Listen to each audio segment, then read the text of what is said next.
Hello and welcome to the GZERO World Podcast. Here you'll find extended versions of the interviews from my show on public television. I'm Ian Bremmer, and today is all about economies under quarantine. Is it back to business as usual when they all come off life support? What are the risks? What are the opportunities? To help me sort it out is a very special guest, financial historian Adam Tooze, a man who uses lessons from the past to help chart the world's economic future. Let's begin.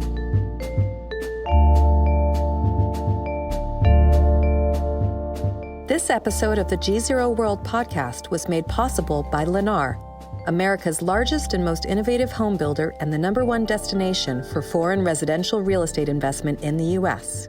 Learn more at www.lennargzero.com.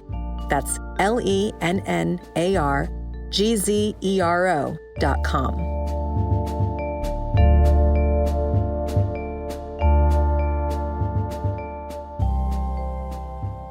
Adam Tooze, welcome to GZERO World. Thanks for joining.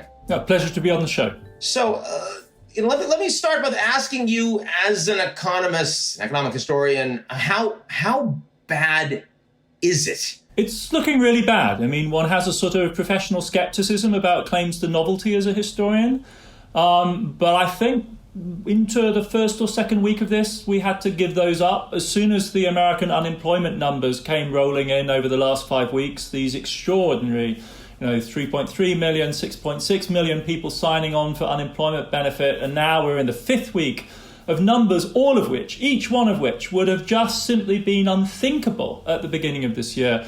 We've had to abandon that sense that we really know how to navigate this territory, that this is familiar ground at all. The negative oil price is another symptom of really the radical nature of this shock. The huge withdrawal of funding from the emerging markets globally, which again is unprecedented in its breadth and scale.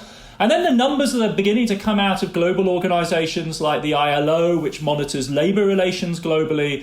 You don't normally operate on that scale, but because this shock is happening to everyone simultaneously, we need somebody to tell us the global labor market picture. They think 2.7 billion people currently are trying to work and earn a living under conditions of lockdown. That's 81% of the global workforce. Again, not a number I actually was familiar with. It's 3.3 billion people.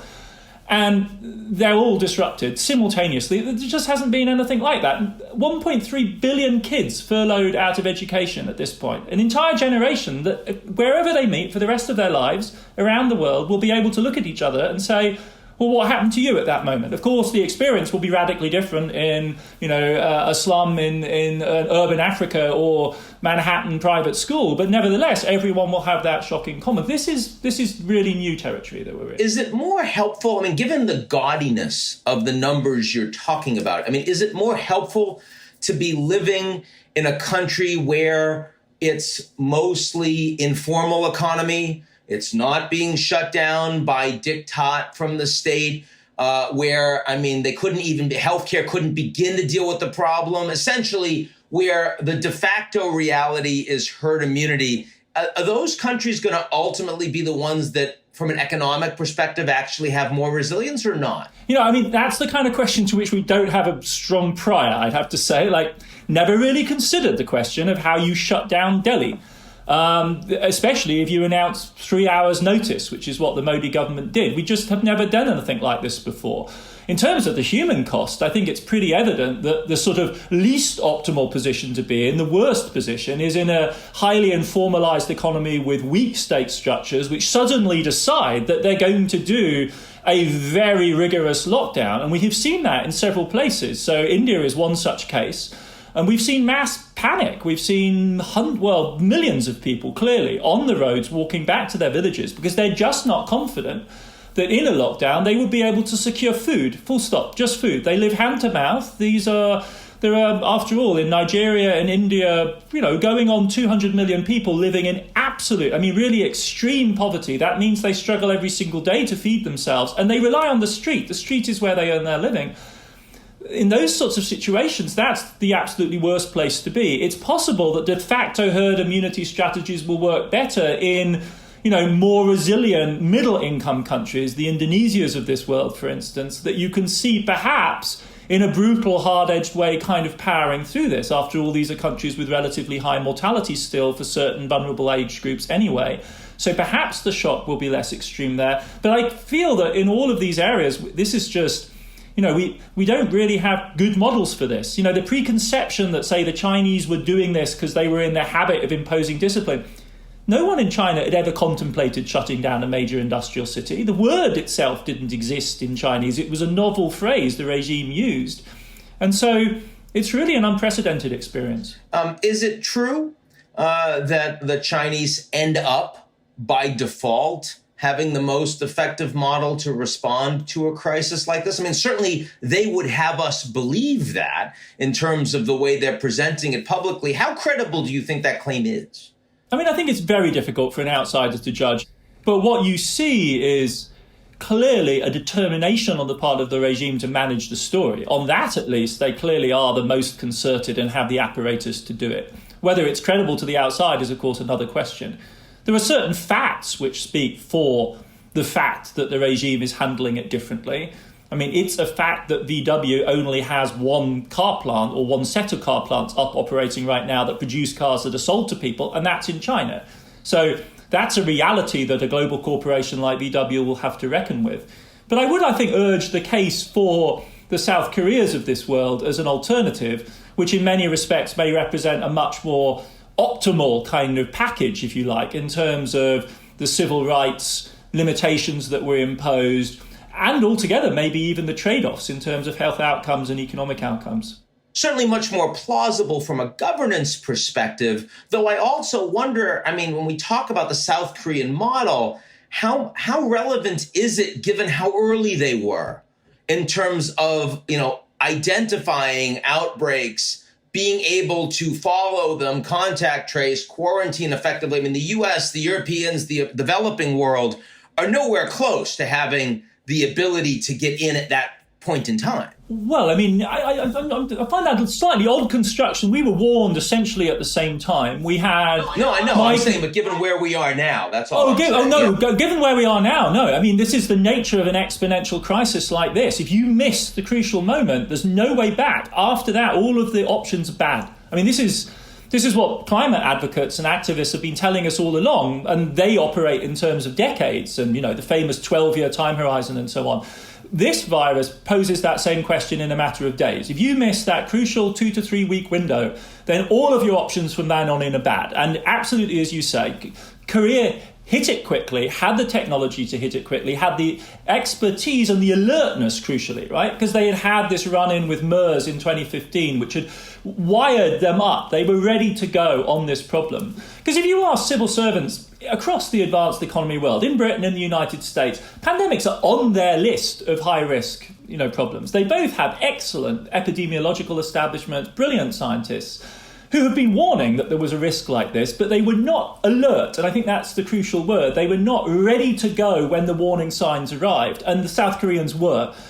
Having done that, as you say, all of the trade-offs are way better. And in fact, basically, the China remains in place. Nothing gets broken. You don't ever face the moment where you actually have to say, would I rather trash the economy or save a couple of million lives? That's not actually a problem that anyone would ever want to face, and it's not obvious that Western democracies are very well equipped to face it. But that's the scenario that we ended up heading towards by late March, because we were late. We missed the start gun. And the challenge with your climate analogy, of course, is you don't get to be South Korea on global climate. That's why this is what's really being exposed, right? Because after all, the scenarios in climate politics are every bit as bad as what we're witnessing right now. The mortality numbers are terrible. The low dislocation to many of the same fragile places is the same. But have we acted on it? No, not fundamentally. I mean, they're tinkering around the edges and people take it seriously. We were moving towards taking it seriously. But look at CO2 emissions, look at energy use. It tells you that... But individual countries can't get climate right. This is why it's the wicked problem. And there is no, in advocating lockdowns, we mildly apologetically say, well, you've got to do it for 2 weeks. And after 2 weeks, you'll begin to see the benefits and your grandmother will be genuinely safer if you just do this for 2 weeks. No, for climate politics, we could cancel all flights for the next 50 years. And it's not obvious there would be any point-to-point relationship with any particular benefit anyone will gain. Putting your hat on in terms of assessing the economic policies that have been put into place so far.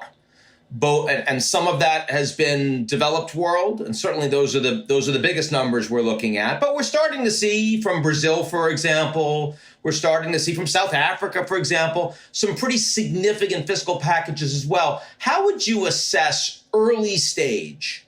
They've been dramatic. That's the other side of this story. So the two, as it were, historic breaks are the scale of the initial lockdown decisions and then the counter-reaction, which has been equally epic. I mean, we've never seen anything like... I mean, starting on the fiscal side, which is the more moderate part of this story, you're absolutely right. We're seeing fiscal moves around the world. In Europe, the Germans stepping across the famous line of the black zero and the debt brake.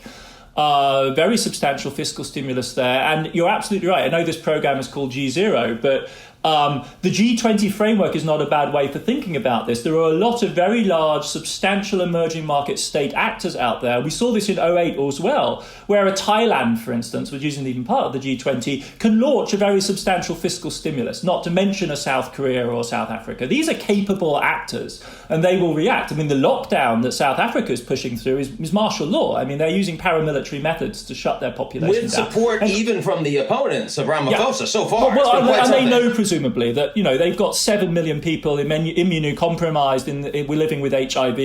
This could be a knockout blow for the experiment of modern South Africa. So yes, and then flanking that and enabling it, because you can't do the fiscal stuff unsupported because bond markets will freak out. Central bank action, this is where it really gets sort of utterly mind-bending. I mean, the Fed in late March was buying $1 million of assets a second. I first stumbled over that and went to my computer and multiplied up the seconds. Yes, it's absolutely spot on. It's like $90 billion a day in assets. That's what Ben Bernanke's Fed was buying in a month. They are rolling out dollar liquidity through the global system in a way... 30 times the scale of Fed action that we had in 2008, 2009. You don't even need to inflation adjust there, right? I mean, it is what it is. It's like the unemployment graph. You can attempt to sort of neutralize it by using logarithms and fancy charting techniques. The kink doesn't go away. It's just... And it's actually a logistical problem. I mean, what kind of operations do you have to have set up within the Fed? And they clearly had set them up. I mean, that's in itself quite remarkable. Someone in the Fed had conceived that they might need to do QE even bigger, so they were actually able to roll this out. And that flanks the fiscal policy action. The questions for me are all about the medium-term time horizon, right? In a crisis, everyone's a Keynesian. And in an election year in the United States, the GOP is all on board too, right? And they've got their man in the White House. So there's no need to cause any embarrassment to anyone. And that makes a huge difference to 2009, right? In 2009, this same political party voted almost to a man against a stimulus which was half the size. The question really is, what are the political implications and what is our capacity to digest the consequences of this 18 months from now? And how explosive is that going to be? Are we going to be facing, as it were, a protracted, slow recovery from this crisis, the famous L or the Nike swoosh that would slowly take us out? And then, as we did in 2010, because it didn't get serious until 2010, Paul Krugman has this great line, it all went wrong in 2010. What he means is, the politics of fiscal policy got deadlocked. And from then on in, the Republicans, of course, win a majority. And that's when Europe was also in the teeth of it, right? And Europe falls into the teeth of this, and we have this austerity turn suddenly that is devastating to the pace and the speed of recovery. And that is something that we will be, I think, facing 18 months from now. But before we get to 18 months from now, let's just talk 6 months from now. I mean, because, when I see a $1,200 check for the average American doesn't make $75,000, I mean, that's not lasting them 18 months. When I see the bailouts so far for small businesses, that's not lasting them 18 months. We've already spent, trillions of dollars in the United States, over 10% of GDP that has gone to this relief. We're nowhere close to stimulus. As we assume, I mean, lockdowns are not close to over yet. And even when they start to relax, they're not over. Yeah. So, I mean, given that, what do you think? I mean, I think the really critical test is how much of this lockdown is in fact really the result of government action, and how much of it is, in fact, just precautionary behaviour on behalf of private citizens. That, I think, is the really fundamental question. If you look really closely, if you time slice it, it's why my historians, I put my historian's hat and go back to the timeline. big sectors like the automotive industry were shutting down quite spontaneously, independent of government orders. The Tesla instance is quite misleading because they had to be forced to shut. GM and Ford shut. They were forced to shut by trade unions that were simply saying, we will not cooperate, we will not send our members to work. Then they look at their supply chain and realize they can't get the components to make the cars anyway. And then they look at their yards, they look at their showrooms and realize no one's buying any cars. So the business has stopped. New York schools had a similar situation. De Blasio tried to keep them open. And that's what we felt we're not sending them. Teachers we're not going. We feel it in American cities, in those institutions, but that was happening to the largest bits of the global economy. And so that's kind of remarkable on the one hand, and we know that politics kind of lag behind. But the question, of course, is then, can politicians wave a magic wand and start it all again? And that's very far from obvious. We may, in fact, be facing something that looks more like what economists would call an endogenously generated shutdown. And then the question is, where do we get the, as Keynes would say, the animal spirits? Where does the optimism come from to restart this economy? I mean, how many of us are going to be going to restaurants? How many of us are going to... Dr. Fauci has been saying that. He's saying we're going to follow the virus itself will determine, right, and how society thinks about the virus, not the governments. But if that's true, if that's what we actually think, what then is going to be required from these governments in terms of stimulus in a real way? And is it plausible to think it's going to happen? Well, I think we maybe need to adjust away from stimulus, and we need to be thinking about more sustained life support. I mean, that's to talk about this in terms of stimulus has always been a bit misleading, and that's where all the war economy stuff came from. It's really not our problem, and it doesn't recognize the novelty of our situation. We need to pay people to stay at home and not work in their conventional sense and not operate their businesses. And the upshot of what we're saying here now is that if you follow that logic and think of this as a more societally generated process, then what we may need to do is to support people, short of a medical breakthrough, highly effective testing where we can actually reassure ourselves, we basically are going to have to live with a lack of confidence. And then the state will in some sense have to step in and to replace certain amounts of private activity, but there will also just have to be extended life support, because otherwise many of these businesses are just never going to come back. And if that's the case, then you look at the banks, which right now feel pretty good because of the regulatory changes. They're better capitalized. But at some point, how do the banks keep functioning if they don't have the business? Yeah, no, this is then a rolling... and I think really the thing to look out in their balance sheet is the non-performing loans, the loss provisions, and the bigger ones with the stronger balance sheets are already making very, very large loss provisions. The JP Morgans of this world, the Wells Fargos have stacked aside billions of dollars because they know those losses are coming down the line. Our problem right now is that because the unemployment story has moved so fast, all the other indicators which we know are very tightly correlated, because it's just common sense. If people lose their jobs, they don't service their credit card bills, they default on their car loans. They haven't quite caught up with the pace, of the shock. I mean, we've seen the horrifying pictures. People are driving to food banks in their SUV. We're in an asynchronous reality right now. When the synchronicity begins to be restored and you've had to, hand back the SUV, that's when the damage is going to begin to hit and bite into the balance sheets. And it really will be a test of time. And I don't think America is going to be really the battleground for this. I think Europe and specifically the casualty countries in Europe, Italy, Spain, are going to be the places. The southern European countries. But you don't think that will lead to an existential crisis in Europe? You think the Eurozone will get through this? I wouldn't really want to bet a lot of money on that at this point. The mood music out of Rome and Madrid is just plain terrible. And I'm not talking the usual clap, the usual, populist kind of ring. I'm talking bona fide pro-European, very serious people on the inside of, say, institutions like the Italian Treasury or the Bank of Italia, who are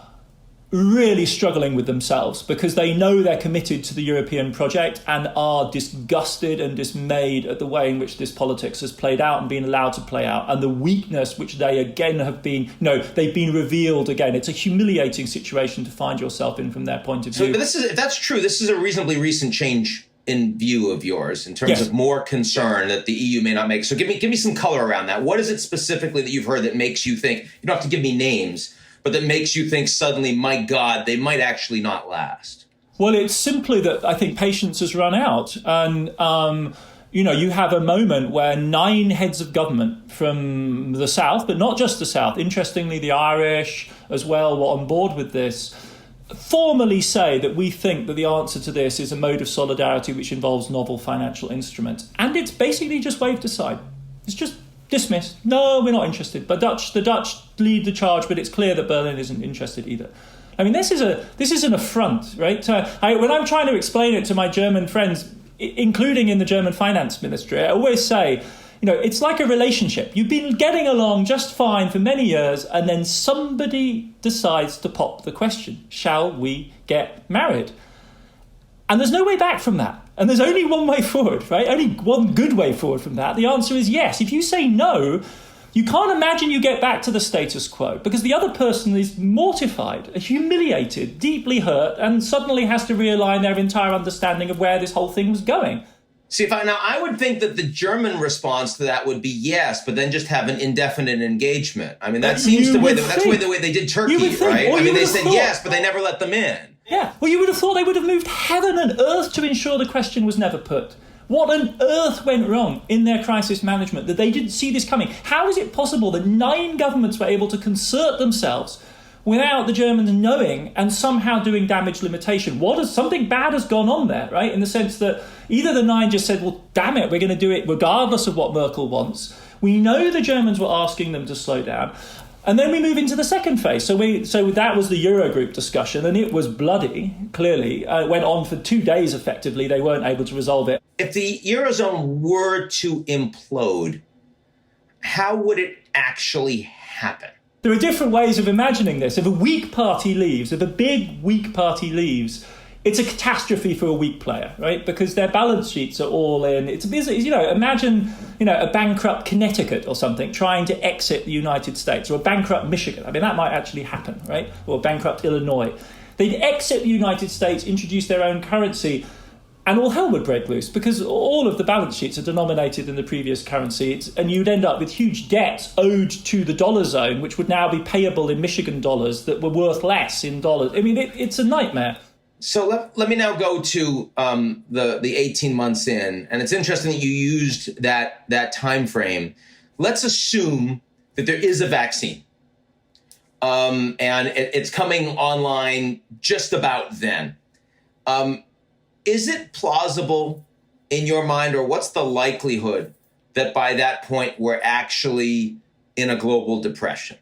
I mean, the funny thing is that this shock has in fact induced a conversation amongst economists about how we define a recession and a depression. Because we know what a recession is. It's 2 back-to-back quarters of negative growth. It's all very clear. You just count them off. It's arithmetic. I don't think we actually have a clear definition of what a depression is, because there's only really been one in the modern era in the United States anyway, and that's the depression of the 1930s. Europe, you could argue, experienced one with the Eurozone shock, and the Italian economy, I think, by any stretch of the imagination, should be described as depressed.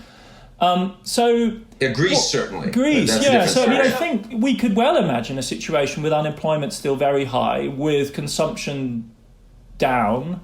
You'd expect consumption in due course to rebound because that's largely driven by, our day-to-day needs. The thing to really worry about, I guess, will be investment, which is fundamentally driven in the end by, the calculation of profit up against some scenario of how you think the future world's going to be, in which whatever you invest in is going to generate profit. So I think there's an acute risk of a prolonged, what economists have been calling since Larry Summers coined the phrase or recoined the phrase secular stagnation. I think there's a serious risk that the growth tendencies that were already pretty modest before this crisis hit will continue to be recessive. That doesn't mean that there won't be growth in innovation in certain sectors of the economy. It's quite easy, I think, to imagine a huge kind of digitization shock coming out of this crisis, which would generate green shoots and would generate some growth, but it would be very lopsided, quite unequal. If we lived in a superstar economy before, that's likely to intensify from here on in. So, you would imagine unemployment in that scenario could still be 15% plus in the United States in 18 months' time? I think I'm not going to wager. I'm not with many people. I'm not even going to wager a strong unemployment estimate for this summer. Who knows? I mean, the American economy, after all, does have considerable rebound capacity. But, to come down from the numbers that we're headed towards this summer, it wouldn't be implausible that you would be in the teens 18 months out from now. No, on the contrary. In fact, given how high we're likely to go, a number around 20% is altogether possible at this point. To have gotten to the low teens within 18 months would in fact be, would be a reasonably creditable achievement. We may need to start taking lessons from the experience of the Southern Europeans in, Europe, who've been living with, double-digit youth unemployment in the 20s and 30% for a decade. I don't think that's a likely scenario for the US, apart from anything else, because the welfare system here is so minimal that that's really a barely tolerable state of existence for people who are in that condition. But no, the unemployed, we're going to be, I think, facing a prolonged unemployment problem. So one thing we hear a lot from President Trump, and I think a lot of Americans believe, is when he says we had the greatest economy in the world, we'll just build it a second time. Given what we're seeing here in terms of how many people are suddenly being thrown into what certainly doesn't feel like American standards of living, how do you think about, did we really have the greatest economy in the world? Well, I think one of the questions that's been posed, not just in the last 3 or 4 months or even in the last 10 years, but really for many Americans for the last 50 years, since the 1970s, is whether the idea of an American economy of which they are all stakeholders is in fact a meaningful concept at all. The president's clearly right that there are pockets of incredible affluence, of great success, of technological prowess, of world-conquering corporate ambition. Like, think of the tech firms, think of the way in which American banks have swept European competition out of the way. Corporate America, elite America, is one of the great winners of globalization, unsurprisingly, since they were the architects of that project, have acquired other people along the way. The Chinese now are major contributors. But that just doesn't capture the reality of middle America, let alone the bottom 20 to 30% of the American income and wealth distribution, who have seen barely any real income growth. There's a huge argument about the statistics, but there's very little real dispute about the fact that the real incomes of those at the bottom third have seen barely any progress since the bicentennial. American history divides into two epochs: the moment of the American dream up to 1976 and the period since.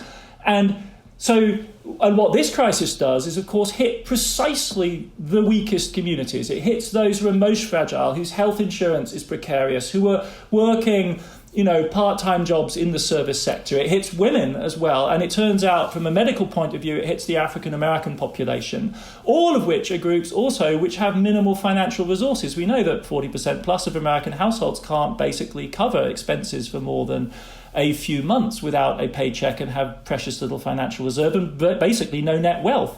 So those people are going to suffer a fundamental shock here. And this idea of rebuilding really, or making them whole, begs the question of what it is that we would plan to return to, because they weren't whole in the first place.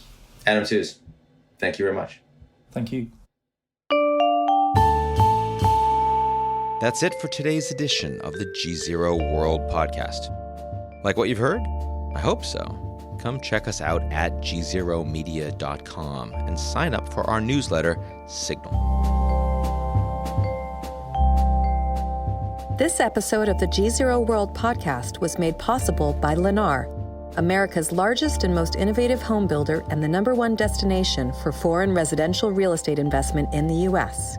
Learn more at www.lennargzero.com. That's LENNARGZERO.com.